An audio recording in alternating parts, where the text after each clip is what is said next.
Kini-break muna. Kapag sinabing uric acid, gout o rayuma kaagad ang iniisip natin. Pero alam niyo ba na ang mataas na uric acid ay maaaring senyales din ng sakit sa bato o kidney failure? Ito ay dahil sa ating kidneys ang responsable sa paglabas ng halos 70% of the total body uric acid para lamang mapanatiling normal ang level nito sa ating dugo. Kaya naman, kapag may sakit sa bato, maaaring maipon at tumaas ang level ng uric acid sa dugo at ito ay tinatawag na hyperuricemia na pwedeng magdulot ng gout o rayuma.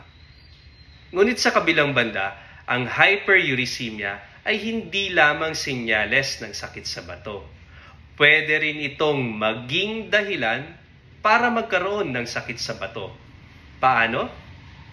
Nagiging crystals kasi ang uric acid sa loob ng kidney at pag ito ay nagdikit-dikit ay pwedeng mag-form ng kidney stone. Pwede rin namang bumara ang uric acid crystals sa maliliit na daanan ng ihi sa loob ng kidney at ito ay tinatawag na tubular obstruction.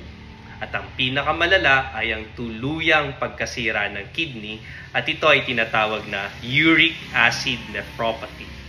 Ang uric acid nephropathy ay isa sa mga pangunahing sanhi ng chronic kidney disease na kapag napabayaan ay maaaring humantong sa dialysis.